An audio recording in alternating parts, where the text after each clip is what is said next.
کا استقبال کریں۔ نعرہ تکبیر، نعرہ رسالت، علماء اہل سنت، سنی اجتماع، نعرہ تکبیر، نعرہ رسالت۔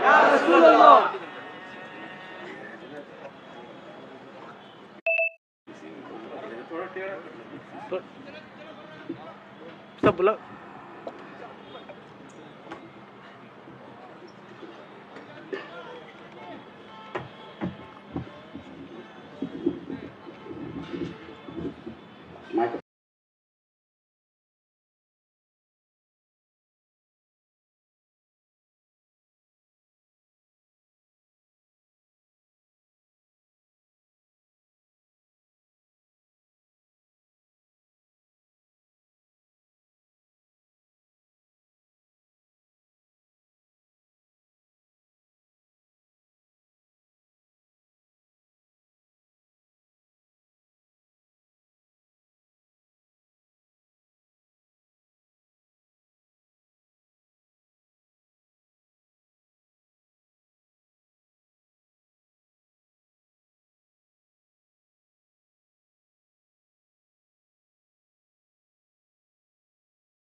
ہم جو چاہے کر گزرتے ہیں۔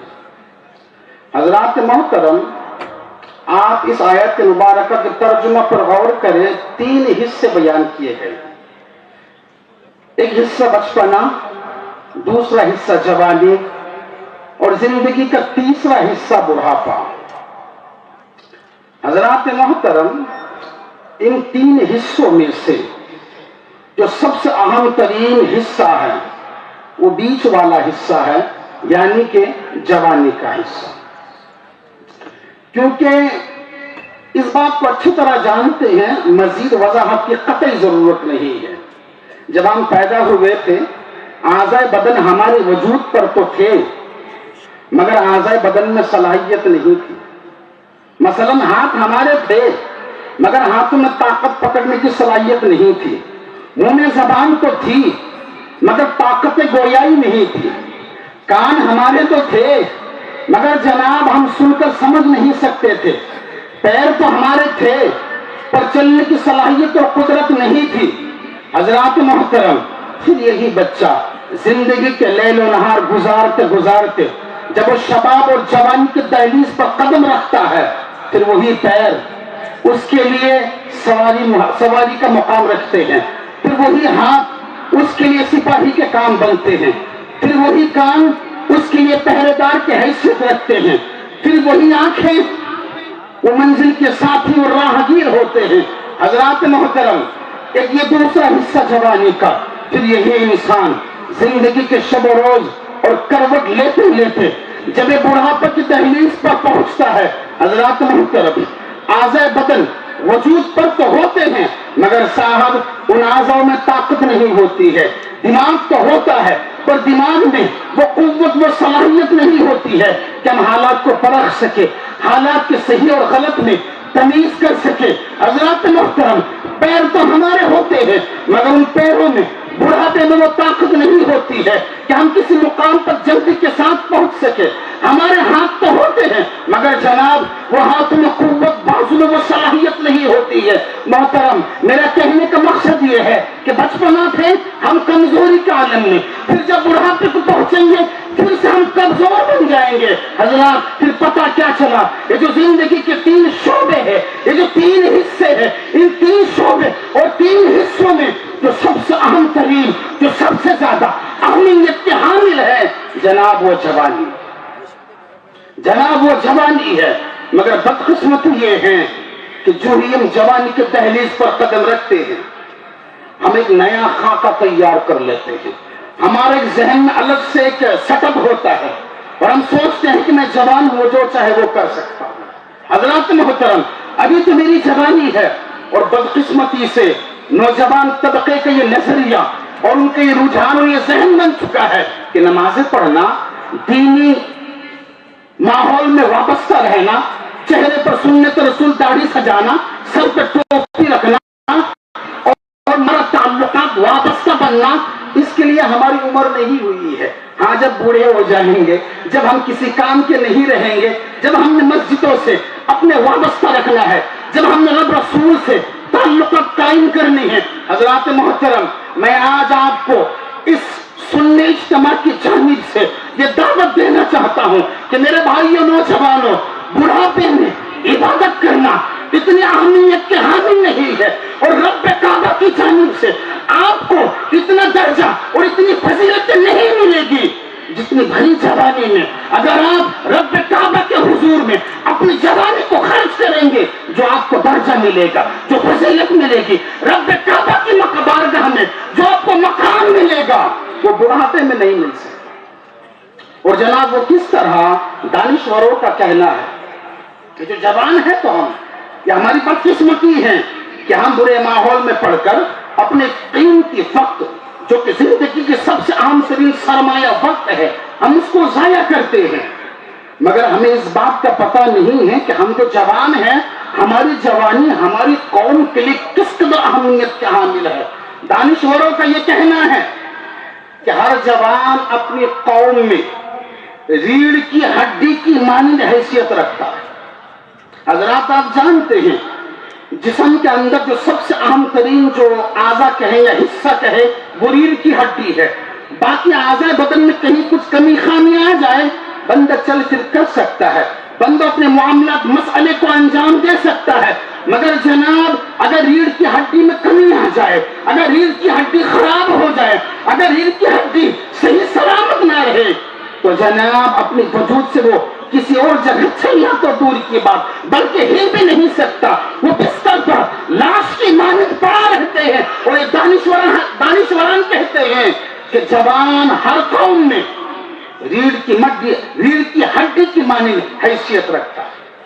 اور جناب سنیں آپ، ہر قوم میں زبانوں کو ایک اہم نظروں سے دیکھا گیا ہے، یا یوں کہیے ہر قوم اور معاشرے میں زبان کی الگ سے اہمیت ہے، کیونکہ جناب جو زبان ہوتا ہے نا، اللہ پاک زبانی میں زبان کو وہ صلاحیت عطا فرماتا ہے کہ وہ کچھ کرنے کی اور کچھ کر گزرنے کی طاقت رکھتا ہے، ان کے اندر جوش ولولے ہوتے ہیں، حالات سے مقابلہ کرنے کی صلاحیت ہوتی ہے۔ اور حضرات محترم دانشوروں نے یہ بھی کہا ہے کہ کسی قوم کی ترقی کی ضمانت اس قوم کے نوجوانوں کے اچھے کردار ہوتے ہیں۔ حضرات محترم اگر ہمارے قوم کے نوجوانوں کے کردار اچھے ہو جائیں تو یقین جانے ہمیں اور ہماری قوم کو کامیابی کے راہ سے کوئی بھی طاقت ہٹا نہیں سکتی۔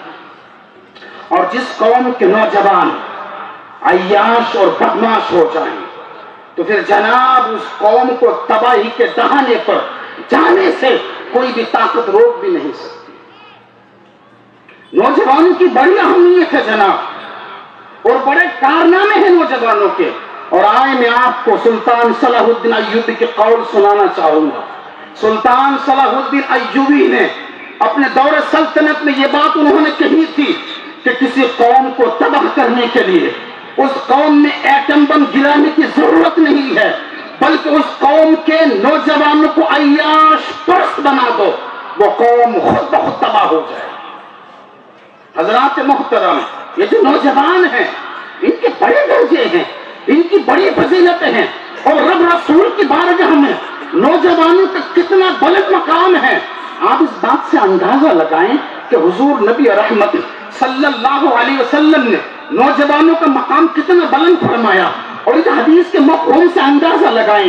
حضور نبی رحمت صلی اللہ علیہ وسلم نے ایک موقع پر صحابہ کو خطاب کرتے ہوئے آپ علیہ السلام ارشاد فرمایا، میرے صحابہ سنو، کل بروز حشر 7 قسم کے ایسے اشخاص ہوں گے جنہیں اللہ پاک اپنے عرش کے سائے میں جگہ نصیب فرمائے گا، اور ان 7 اشخاص میں سے ایک وہ نوجوان ہوں گے جنہوں نے اپنی جوانی کو اللہ کی راہ میں خرچ کیا۔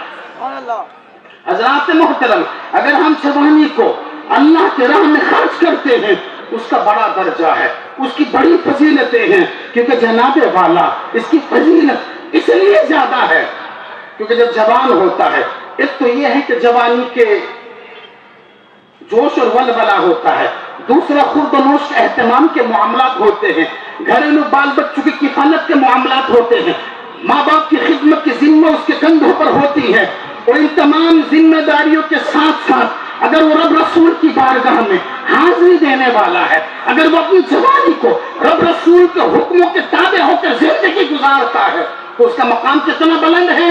حضور علیہ السلام نے ارشاد فرمایا، کل بروز حشر رب کے عرش کے سائے کے سوا جبکہ کوئی دوسرا سایہ نہیں ہوگا، اور 7 قسم کے لوگوں کو عرش کے سائے میں جگہ نصیب ہوگی، اور ان میں سے ایک وہ نوجوان ہوگا جنہوں نے اپنی جوانی کو اللہ کے راہ میں خرچ کیا۔ حضرات محترم یہ جوان اگر اپنی جوانی کو رب کے نام پر گزارے گا، رب کی راہ میں خرچ کرے گا تو اس کا یہ مقام ہے۔ اسی طرح ایک اور حدیث رسول صلی اللہ علیہ وسلم سماعت کرے، اس حدیث کو حضرت انس بن مالک رضی اللہ عنہ روایت کرتے ہیں کہ حضور نبی رحمت صلی اللہ علیہ وسلم نے ارشاد فرمایا کہ جو اللہ تعالیٰ کی حرام کردہ چیزوں سے بچے، اللہ کی حرام کردہ چیزوں سے بچنے والا اور اللہ کے احکامات پر عمل کرنے والے نوجوان کو اللہ پاک بروز حشر 70 صدیقوں کا ثواب عطا فرمائے گا۔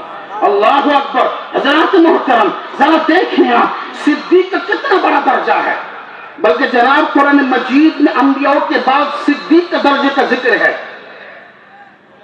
انبیاء کرام کے بعد صدیق، شہداء، پھر صالحین کا مقام ہے. اور یہاں پر حدیث پاک میں حضور نبی رحمت صلی اللہ علیہ وسلم نے ارشاد فرمایا کہ جو جوان اللہ تعالیٰ کی حرام کردہ چیزوں سے بچے گا اور اللہ تعالیٰ کے احکامات پر عمل کرے گا تو یہ جوان اللہ کی بارگاہ میں جو اس کو اجر ملے گا، جو نعمت ملے گی، اللہ پاک اس کی قربانیوں کے بدلے میں اس کو جو انعام عطا فرمائے گا وہ انعام 70 صدیقوں کے ثواب ہوں. اللہ اکبر. حضرات محترم، یہ اہمیت ہے جوانوں کی. جب کوئی جوان اللہ تعالیٰ سے اپنا روحانی رشتہ کو مضبوط کرتا ہے، جب کوئی جوان اپنی جوانی کے دھن میں اندھا نہیں ہو کر حضور کی سنتوں کا پٹا اپنے گلے میں ڈال کر جب وہ جوانی کو گزارتا ہے، رب کی بارگاہ میں اسے 70 صدیقوں کا ثواب عطا کیا جائے.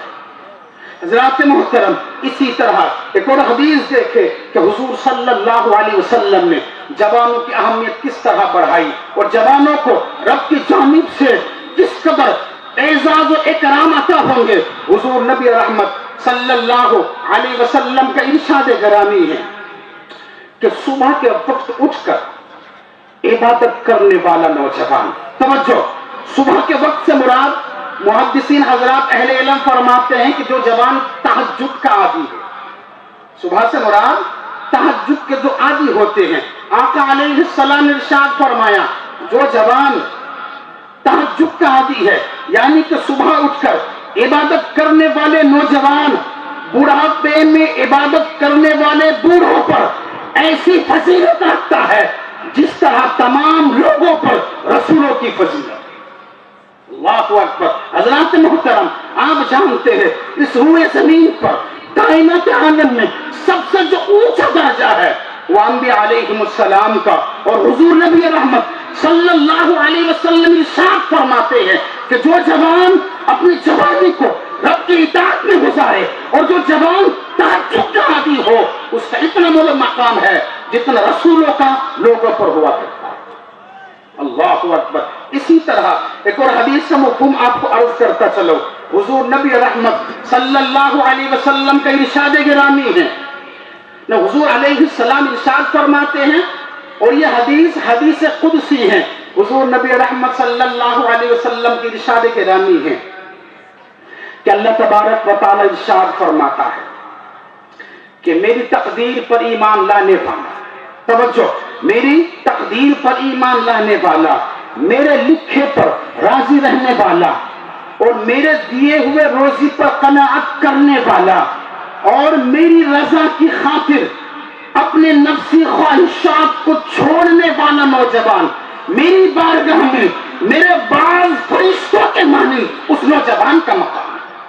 اللہ اکبر. حضرات محترم، ذرا دیکھیں آپ کس قدر بلند درجہ ہے نوجوانوں کے لیے. اور اس حدیث میں کہا گیا کہ جو اللہ تعالیٰ کی تقدیر پر ایمان لائے، اللہ تعالیٰ کے لکھے پر راضی رہے، اللہ پاک نے اس کے مقدر میں جو روزی عطا کیا ہے اس روزی پر وہ قناعت اختیار کرے اور بالخصوص اپنی جوانی کو، اپنی نفسانی خواہشات کو اگر وہ اللہ تعالیٰ کی رضا کے لیے چھوڑے گا تو حضور فرماتے ہیں کہ اللہ تعالیٰ نے فرمایا اس نوجوان کا مقام اللہ تعالیٰ کی بارگاہ میں اللہ تعالیٰ کے بعض فرشتوں کے مانند ہے. اللہ اکبر. حضرات محترم، آپ جانتے ہیں فرشتوں کا کتنا بلند درجہ ہے.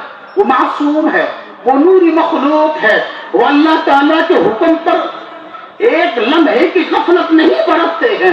مگر قربان جائیں نوجوانوں کی فضیلت پر. جو جوان اپنی جوانی کو اللہ کی راہ میں گزارے گا اس کا مقام اتنا زیادہ ہے کہ اللہ تعالیٰ فرماتا ہے میرے بعض فرشتوں کے مانند اس کا مقام ہے. اور حضور نبی رحمت صلی اللہ علیہ وسلم کا ہی ارشاد گرامی ہے ان اللہ تعالی یحب الشاب الطائب. آپ علیہ السلام ارشاد فرمایا کہ جو جوان جوانی میں توبہ کر لے، جو جوان جوانی میں اپنے رب سے صلح کر لے تو جوان جوانی میں توبہ کرنے کی وجہ سے اللہ پاک اس جوان کو اپنا محبوب بنا لیتا ہے. اللہ اکبر. حضرات محترم، یہ محبوب اور حبیب کا خطاب تو حضور کو دیا گیا. آپ جانتے ہیں حضور علیہ السلام کو حبیب اللہ کے خطاب سے اللہ پاک نے نوازا ہے. حضور علیہ السلام کا لقب ہے حبیب اللہ. ایک موقع پر حضور نے فرمایا تھا انا حبیب اللہ, میں اللہ کا حبیب ہوں. اور جناب توجہ چاہوں گا میں آپ کی, اس حدیث پاک میں حضور نبی رحمت صلی اللہ علیہ وسلم نے جوانوں کے مقام کتنا بلند فرمایا. حضور ارشاد فرماتے ہیں کہ جو جوان بھری جوانی میں رب سے صلح کر لے, اپنے گناہوں سے توبہ کر لے, ان اللہ تعالی یحب الشاب التائب, کہ اللہ پاک اس جوان کو بھی اپنا محبوب بنا لے. سبحان اللہ, سبحان حضرات اللہ. محترم, لہذا ہمیں چاہیے اپنی جوانی کو ہم رب رسول کی بارگاہ میں گزارے, رب رسول کے حکم کے تابع ہو کر گزارے. ورنہ جناب والا, جیسا کہ آپ سے میں نے کہا, بچپنا بھی کسی کام کے نہیں, معصومیت کھیل کود کے زمانے ہوتے ہیں, اور بڑھاپے میں ہمارے وجود میں طاقت نہیں رہتی ہے. جو اہم ترین حصہ ہے وہ جوانی ہے. گولڈن پیریڈ کہا جاتا ہے زندگی کا جو اہم حصہ, بلکہ زندگی کا مغز جوانی کو کہا گیا ہے. اور بدقسمتی سے ہمارے معاشرے کے جو نوجوان ہیں, انہوں نے یہ سطح یا اپنا خاکہ بنا رکھا ہے, کبھی میں جوان ہوں, جو چاہے وہ کر سکتا ہوں. نہیں نہیں میرے بھائیوں, ہم نے اپنی جوانی کو رب رسول کے نام پر لگانی ہے. ہم نے اپنی جوانی کو اللہ اس کے رسول کے تابع ہو کر گزارنی ہے. اور جوانوں کے بڑے بڑے کارنامے ہیں. آپ ذرا صحابہ کرام کے زندگی کا مطالعہ کریں گے تو پتہ چلے گا. ہم ہیں جناب کہ جوانی کو اپنے طبیعت کے منچاہا بن کر بے نکیل اونٹ کی طرح زندگی گزارنا چاہتے ہیں, جبکہ جناب جوانوں کے بڑے بڑے کردار اور ان کے بڑے تواریخ موجود ہیں. آپ اس بات کو دیکھ کر خوش ہوں گے کہ جب دور خلافت ابوبکر صدیق آیا تو جناب دور خلافت ابوبکر صدیق میں ایک ایسا معاملہ آیا کہ 700 حفاظ شہید ہوئے تھے. اس موقع پر حضرت ابوبکر صدیق کو یہ ضرورت لاحق ہوئی کہ قرآن کو جمع کیا جائے. حضرات محترم, ان کے دور خلافت میں بڑے بڑے اجلہ صحابہ موجود تھے, مگر قربان جائیں آپ اس بات کو سن کر کہ حضرت ابوبکر صدیق رضی اللہ عنہ نے قرآن جمع کرنے کی ذمہ داری جس صحابی کی کندھوں پر سونپی تھی, وہ کوئی بوڑھے بزرگ صحابی نہیں بلکہ ایک نوجوان صحابی حضرت زید بن ثابت تھے. حضرات محترم, آپ تاریخ دیکھیں صحابہ کی, اور بالخصوص نوجوان صحابہ کے معاملے میں. جب حضور رحمت عالم صلی اللہ علیہ وسلم نے یمن کے قاضیوں قضاء کے مقام کے لیے ایک صحابی کو منتخب فرمایا, وہ صحابی کوئی عمر رسیدہ, عمر دراز بزرگ صحابی نہیں تھے بلکہ نوجوان صحابی حضرت معاذ بن جبل رضی اللہ عنہ تھے. حضرات محترم, آپ تاریخ پڑھیں جنگ بدر کا تو پتہ چلے گا. جنگ بدر میں حضرت سعد بن وقاص رضی اللہ عنہ جب انہوں نے جنگ بدر میں شرکت کی تھی, انہوں نے خود اپنا بیان کیا کہ جب میں جنگ بدر میں شرکت کیا تھا میری عمر اتنی چھوٹی تھی, میرے چہرے پر بال بھی نہیں آئے تھے. حضرات محترم, آپ ذرا دیکھو تو صحیح, ہمارا معاملہ یہ ہے, ہم اپنی جوانی کی دہلیز پر جو ایک قدم رکھتے ہیں جناب بے لگام گھوڑے کی طرح زندگی گزارنا چاہتے ہیں, اور ہم کہتے ہیں کہ جوان ہے ہم جو چاہیں وہ کریں گے. نہیں نہیں جناب والا, نوجوانوں کی تاریخ بڑی سنہری ہے. حضرات محترم, جو کفاروں کا بڑا سورما ابو جہل تھا, اس کو واصل جہنم کرنے والے کوئی بزرگ صحابی نہیں تھے بلکہ انصار صحابی کے جو چھوٹے چھوٹے بچوں نے واصل جہنم کیا تھا. حضرات محترم, آپ ذرا دیکھیں تو صحیح نوجوانوں کا کس قدر جوش اور ان کے معاملات کس قدر ہوتے تھے. آپ تاریخ پڑھیں تو پتہ چلے گا. جنگ احد کے لیے حضور نبی رحمت صلی اللہ علیہ وسلم نے جب اپنے لشکروں کو لے کر جانب احد روانہ ہوئے, ایک مقام پر پہنچ کر حضور علیہ السلام نے لشکروں کی گنتی کرنا مناسب چاہا. آپ ایک مقام پر ٹھہر کر صحابہ کرام کو کھڑے کیے اور ان کی تعداد شمار کرنا چاہا. آپ علیہ السلام نے لشکر احد میں دیکھا دو چھوٹے چھوٹے صحابی تھے, ایک کا نام حضرت رافع بن خدیج اور دوسرے کا نام سمرہ بن جندب. حضور نبی رحمت صلی اللہ علیہ وسلم نے ان چھوٹے نونہال صحابی کو واپس مدینے جانے کا حکم فرمایا. جب رافع رافع بن خدیج کے تعلق سے صحابہ نے سفارش کیا اور کہا یا رسول اللہ رافع کو تیر چلانے میں بڑی مہارت ہے، لہٰذا یہ جنگ میں ہمارے کام آئیں گے۔ صحابہ کی مشورت آپ علیہ السلام نے قبول فرمایا۔ جب حضور علیہ السلام نے رافع بن خدیج کو قبول فرمایا، آگے سے حضرت سمرہ بن جندب رضی اللہ عنہ کو جب جانے کا معاملہ آیا، جب انہوں نے دیکھا کہ میرے ہم عمر رافع کو قبول کیا گیا، آگے سے جملہ دیکھیں آپ، حضرت سمرہ بن جندب کہتے ہیں یا رسول اللہ صلی اللہ علیہ وسلم آپ رافع کو اجازت دیتے ہیں کہ وہ تیر چلانے میں ماہر ہے؟ یا رسول اللہ پر ہاں میرے وجود میں رافع سے زیادہ طاقت ہے، اگر آپ چاہیں تو ہم دونوں کے درمیان کشتی کروا کر دیکھ لیجئے۔ اللہ اکبر۔ جب حضرت سمرہ بن جندب نے یہ بات کہی تو پھر جناب والا چشم پلک نے یہ نظارہ دیکھا، دونوں نونہال چھوٹے چھوٹے ننھے صحابی کشتی کرنے لگے۔ پھر جناب والا اہل الشاق نے یہ جملہ کہا ہے کہ جب دونوں صحابی ایک دوسرے کو کلائیوں پہ لیتے ہیں، لینے کے بعد حضرت سمرہ بن جندب کہتے ہیں کہ بھائی تمہیں تو قبول کیا جا چکے ہیں، تمہیں تو قبول کر لیا گیا ہے، لہذا تم اپنے اوپر مجھے غلبہ دے دو، تم اپنے آپ کو مغلوب کر دو تاکہ مجھے بھی جنگ میں جانے کے موقع مل جائے۔ حضرات محترم پھر یہ موقع آیا کہ حضرت رافع اس موقع پر ہار جاتے ہیں کشتی میں، اور سمرہ بن جندب رضی اللہ تعالیٰ عنہ کو قبول کیا جاتا ہے۔ حضرات محترم یہ نوجوانوں کی تاریخ ہے حضرات، مگر ہمارے نوجوانوں کو کیا ہو چکا ہے؟ وہ کہتے ہیں ہم جوان ہیں، ہم جو چاہے وہ کریں، نمازوں سے کوئی تعلق نہیں، رمضان کے مہینے پر کھاتے پیتے پھرتے ہیں، جوش کلمات ہمارے نوجوانوں کی زبان سے نکلتی ہے، ہمارے نوجوانوں کی آنکھوں پر حیا نہیں ہے۔ حضرات محترم وہ بھی ایک نوجوان تھا، محمد بن قاسم کی تاریخ پڑھے، 17 سال کی عمر تھی، وہ عرب حجاز سے نکلتے ہیں، ہند اور سندھ کی زمین پر آتے ہیں اور پھر سندھ کی سرزمین کو فتح کرتے ہیں۔ سینکڑوں نہیں بلکہ ہزاروں کے تعداد کفار اور ہنود ان کے ہاتھ میں داخل اسلام ہوتے ہیں۔ حضرات محترم کبھی آپ تاریخ پڑھے سرزمین اندلس کی، اندلس کو فتح کرنے والے کوئی بوڑھے شخص نہیں تھے بلکہ وہ ایک نوجوان تھا، حضرت طارق بن زیاد۔ تھوڑے مختصر لشکروں کو لے کر جب وہ اندلس کی سرزمین پر داخل ہوتے ہیں اور اس شان کے ساتھ اسلام حق پر باطل کے مارکے میں اس قدر نمایاں کردار پیش کرتے ہیں کہ پورا سرزمین اندلس کو فتح کرتے ہیں، اور ان کے فاتحانہ انداز کو جب ڈاکٹر اقبال نے دیکھا تو تڑپ کر خراج تحسین پیش کرتے ہیں اور یوں لکھتے ہیں یہ غازی، یہ غازی، یہ تیرے پراسرار بندے جنہیں تو نے بخشا ہے ذوق خدائی، تو نہیں تو ٹھوکر سے صحرا و دریا سے بٹ کر پہاڑ ان کے ہیبت سے رائی، دو عالم سے کرتی ہے بیگانہ دل کو عزم چیز ہے لذت آشنائی، شہادت و مقصود و مطلوب مومن نہ مال غنیمت نہ کشور کشائی۔ اے سرزمین اندلس ہے یاد کچھ کچھ کو تھا تیری ڈالیوں پر، کبھی آشیا ہمارا، ہندوستان ہمارا، چین و عرب ہمارا، مسلم ہے ہم، سارا وطن ہے ہمارا۔ حضرات محترم اقبال علیہ الرحمہ جب طارق بن زیاد کے فاتحانہ انداز کو دیکھتے ہیں تو انہوں نے یہ کلمات خراج تحسین کے طور پر ان کی خدمت میں پیش کیا۔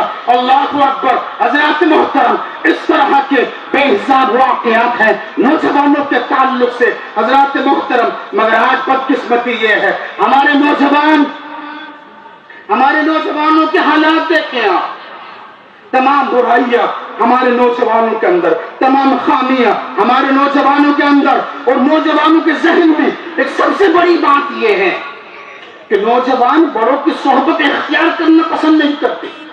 جی جناب، ہمارے جو نوجوان بچے ہیں یہ بڑوں کی صحبت اختیار کرنا قدیم زمانہ دقیانوسی سمجھتے ہیں، جبکہ جناب ایک زمانہ تھا کہ ہمارے قوم کے معاشرے کے بچے بزرگوں کی صحبت میں بیٹھ کر ان کی نصیحتیں سیکھتے تھے، ان کی تعلیمات سیکھتے تھے، زندگی گزارنے کے نشے و فراز کے معاملات، نفع نقصان کی ساری تعلیمات بزرگوں کے پاس بیٹھ کر سیکھتے تھے۔ اور جناب اس حکومت میں جب تک یہ علامتیں رہی، جب تک نوجوانوں کے یہ ذہنی تصور رہا، نوجوان اعلیٰ مقام پر فائز تھے، نوجوان کے بڑے عظیم ترین کرداریں ہیں، مگر بدقسمتی سے یہ نوجوان جب سے مغرب کے تہذیب میں اپنے آپ کو رنگائے ہیں، جب سے یہ فوش اور غریانی کو اپنی زیبا اور شیبہ سمجھے ہیں، حضرات محترم، وہ غیرت، وہ جنون، وہ جوش، وہ دین کے نام پر مر مٹنے کا جذبہ اور اب رسول کے ساتھ محبت، روحانی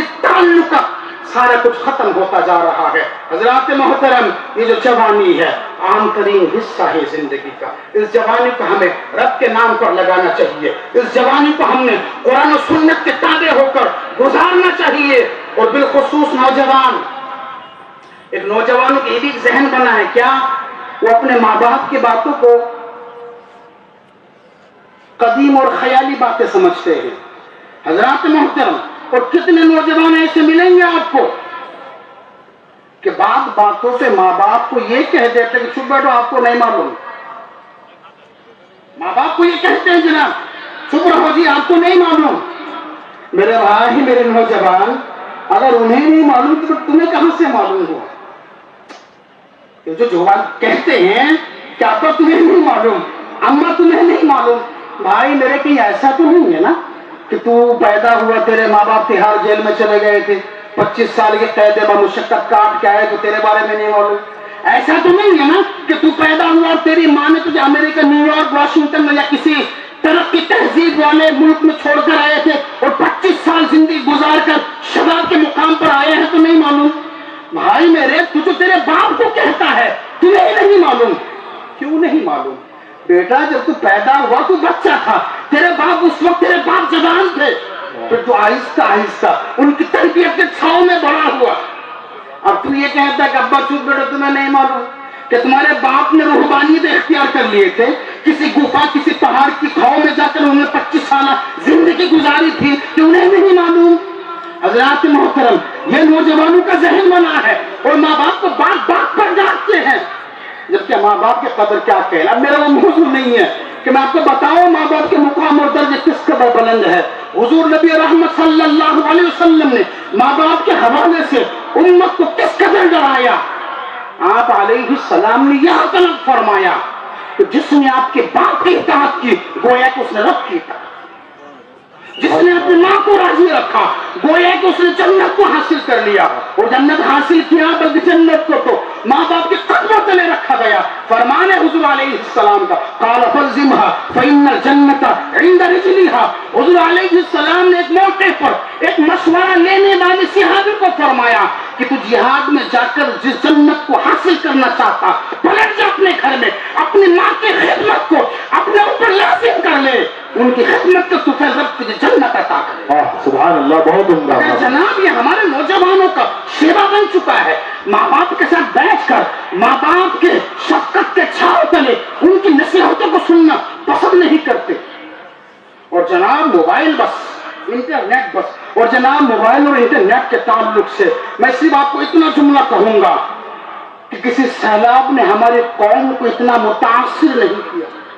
جتنا موبائل نے تباہ کیا جناب، اور یہ موبائل نے بس تباہ مچا رکھا ہے اور ماں باپ اور بڑوں کی صحبت سے ہمیں دور کر دیا ہے، جبکہ جناب دین کے معاملات یا دنیاوی معاملات یا زندگی کے نفع نقصان یا زندگی کو منظم اور عمدہ طریقے سے گزارنے کے لیے ہمیں بڑوں کی صحبت اختیار کرنا بہت ضروری ہے۔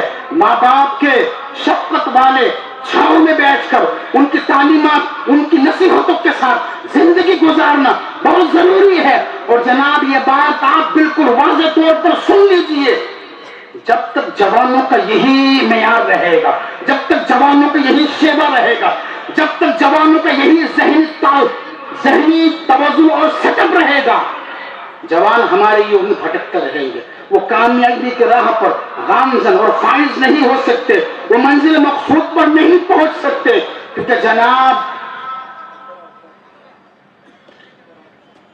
ہم جو نشے میں چور ہو رہے ہیں، اگر یہی معاملہ ہمارا رہا، اور جیسا کہ میں نے شروع میں کہا کہ ذہن یہ خاکہ بنا لیے ہیں کہ جوان ہوں میں، میرا کام ہے کہ میں جب بوڑھا ہو جاؤں گا تب میں نماز پڑھوں گا، عبادت کروں گا، ٹھیک ہے بڑھاپے میں بھی کرنا چاہیے، مگر جناب بڑھاپے میں عبادت کرنا اتنا کمال نہیں ہے۔ ایک بوڑھا آدمی کے ذمہ میں کیا کام رہتا مجھے بولیے؟ جوانی ان کے اندر نہیں رہتی، وجود میں وہ طاقت نہیں ہے، نام نفع روزی روٹی کمانے کی ذمہ ان کے سر پہ نہیں ہوتی، بچے پورے بڑے ہو گئے ہوتے ہیں، ان کے وجود میں طاقت نہیں ہوتی، تو جناب بڑھاپے میں عبادت کے سوا بچتا ہی کچھ نہیں ہے۔ اس واسطے بڑھاپے کی عبادت سے کہیں زیادہ بھری جوانی میں عبادت کرنے کی اہمیت بتائی گئی ہے۔ اور اگر یہی ذہن ہمارا ہے کہ جب بوڑھے ہوں گے جب ہی عبادت کریں گے، تو جناب بڑھاپے میں عبادت کہتے ہیں آپ، بلکہ بڑھاپے میں تو صاحب شیر بھی اس بات کا اعلان کرتا، بڑھاپے میں شیر بھی اس بات کا اعلان کرتا کہ میں بکریوں کا شکار نہیں کرتا، مگر اس کا مطلب یہ نہیں کہ وہ بکری کا گوشت کھانا چھوڑ دیا، بلکہ جناب شیر کے ناخن جھڑ چکے ہوتے ہیں، اس کی جبڑوں میں طاقت نہیں ہوتی ہے، اس کے وجود میں وہ صلاحیت نہیں ہے کہ وہ بکری اور ہرن کا ٹاپ کٹ کر سکے۔ جب وہ کمزوری کے مقام پر پہنچتا ہے اور شیر کو اپنی کمزوری کا جب یقین ہوتا ہے، پھر وہ اس وقت اعلان کرتا نہیں میں شدھ شاکاہاری بن چکا ہوں، اب میں شکار نہیں کرتا۔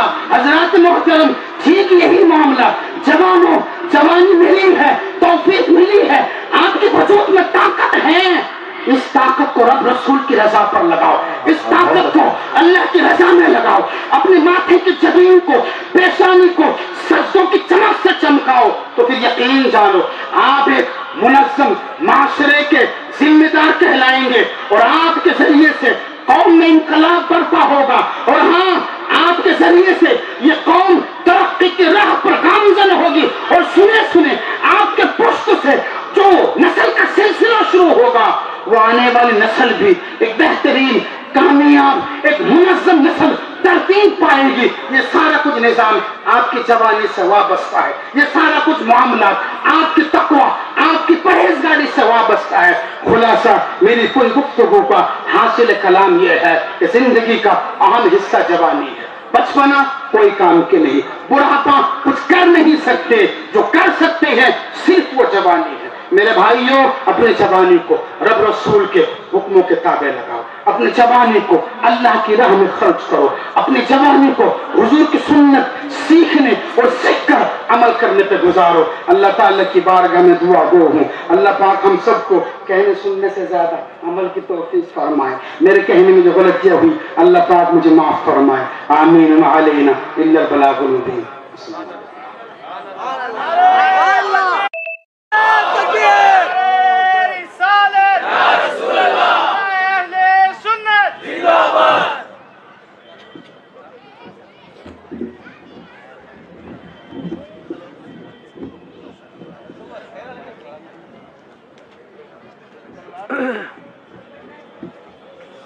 نمبر نور پر جلوہ علماء اہل سنت بالخصوص